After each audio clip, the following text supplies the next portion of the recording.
Welcome to the session on the Nyquist plot and the polar plots of the control system. This is a frequency domain stability analysis method.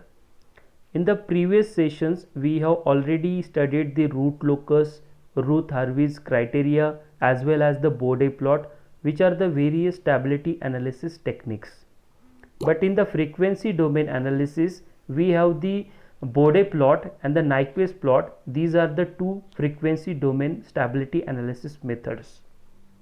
In this method, we are going to discuss the Nyquist criteria and the Nyquist stability plots.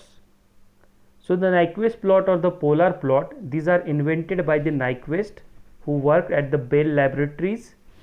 These Nyquist plots are very they are a way of showing the frequency responses of linear systems. So there are several ways of displaying the frequency response, including the Bode plots and Nyquist plot. Bode plot uses the frequency as the horizontal axis, and it uses the two separate plots for displaying the magnitudes and the phase angles. So it has a two separate plots, magnitude plot and angle plot in the Bode plot, but in the Nyquist plot it displays the amplitude and phase angle on a single plot. So both the magnitude and the phase angle they are shown on the single plot. That is the feature of the Nyquist plot. So Nyquist plot have the property that allow you to see whether the system is stable or unstable. That depends upon the Nyquist stability criteria. So the Nyquist plot is a polar plot of the frequency response function of a linear system. So Nyquist plot is a plot of the transfer function in which we are replacing the S by j omega. That means we have to find out the plot for the g of j omega. G of j omega, that is the complex number of any angular frequency omega. So the complex number g of j omega that depends upon the frequency. So the frequency will be the parameter for us for plotting the imaginary part of the against the real part of the g of j omega. So in the procedure of the sketching the polar plot of the Nyquist plot versus the frequency, there are the several steps which are very important. We have to start the plot where omega is equal to 0, and we have to end the plot where omega equal to infinity. So we have to find out these two the values of the magnitude and angle for omega equal to 0 and omega equal to infinity. So first of all, let's take an example of the integrator transfer function, that is a 1 upon s. So the open loop transfer function is 1 upon s. So we have to convert the g of s into g of j omega by replacing s by j of j omega. So it becomes 1 by j omega. So the magnitude that we can get, that is a magnitude of g of j omega, is 1 upon omega, and we can also calculate the angle 1 by j omega. That is, the angle is tan inverse of omega divided by 1. So the tan inverse of omega, that will get 0. There is a real part is 0. So the omega by 0, that becomes infinity. So for the pole minus tan inverse of infinity, there is the minus 90 degree angle. So for we are getting the magnitude of 1 by omega and the phase angle of minus 90 degree. If you see at the downside, there in the left corner we have a Bode plot. There is a slope of the minus 20 dB first of all, because there is a one pole at the origin, and in the angle plot there is a minus 90 degree phase angle in the Bode plot. There are the separate two plots for the Bode plot, but in the polar plot or the Nyquist plot, we have to find out the magnitude and angle on a single plot. They are represented and for the omega equal to 0 and omega equal to infinity. Okay, so omega equal to 0, the plot is 1 upon omega. So 1 upon 0, that becomes infinity.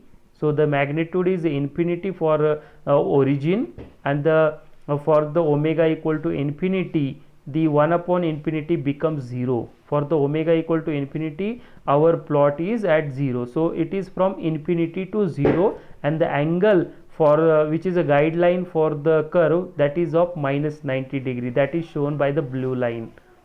Okay, so let's take another example, 1 upon 1 plus st. So that s is replaced by j omega. We can find out the magnitude and the angle. So we can find out the magnitude and angle for omega equal to 0 and omega equal to infinity.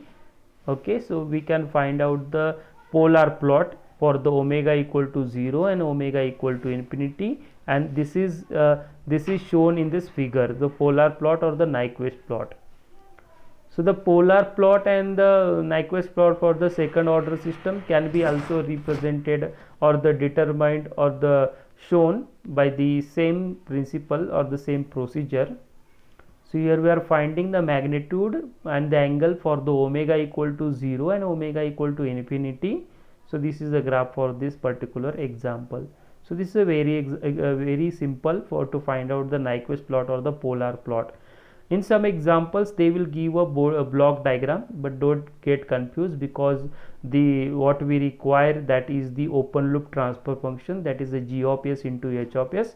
G of s is the forward gain and the h of s is the feedback gain, which is a 1, that is the unity here for this example. So 500 upon s plus 1 into s plus 3 into s plus 10, that is the open loop transfer function here we have. So that should be converted into g of j omega into h of j omega, and what we require, the magnitude and the angles. So magnitude that we are finding and the angle that we got the general equation, that should be calculated for the omega equal to 0 and omega equal to infinity, and for that we can get a graph for the omega equal to 0 and omega equal to infinity. But now, after solving all these problems, how can we determine the stability by using the Nyquist plot? So there are some certain parameters, certain concept called as the mapping, encirclements. Okay, so these are the very important terms to determine the stability from the Nyquist criteria. Okay, so for the Nyquist criteria, mapping is one concept. So the term mapping is defined as the substitution of the complex number into the function to get another complex number. So the concept of the mapping counters, that is important here for the encirclements. Encirclement for the critical point minus 1 comma j0, minus 1 comma minus 1 plus j0, that is important here. So that is denoted by the formula. Nyquist stability criteria is given by the formula n equal to minus p, where n is the number of encirclements for to the critical point minus 1 comma 0, and the p is nothing but the poles in the right half. Okay, so n equal to minus p. If this n is less than or equal to 0, system is stable. If this n means number of encirclement is greater than 0, at that time system becomes unstable. This is the case, this is the criteria for the Nyquist stability.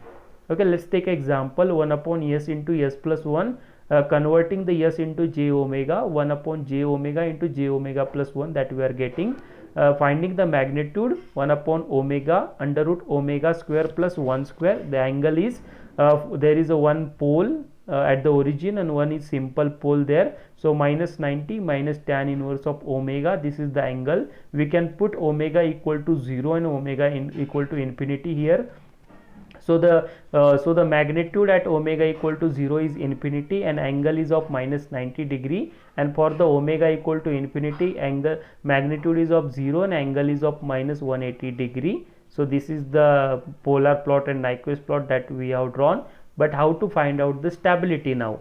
So there is the critical point minus 1 comma 0, that should not be encircled greater than 0. So that formula is n equal to minus p. So number of poles in the right half for this particular example is 0. That's why n equal to 0. So n equal to 0 means the system is totally stable. It is absolutely stable, because in the shaded region minus 1 comma j0 critical point, there is no any root present in the right half. That's why the system is absolutely stable, because the n number of circlements is equal to 0 also.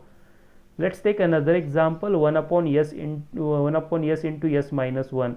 By just checking, by just observing this transfer function, you can say that this is the example of the instability, because s minus 1 indicates that there is a one root which present in the right half, which present in the critical point. So there is a encirclement, so there is a one encirclement for this particular example. So that's why this system is an unstable system. So in this way we can determine the stability using the Nyquist plots. Thank you very much for joining these sessions and watching these sessions. we'll see the state space approach in the next videos.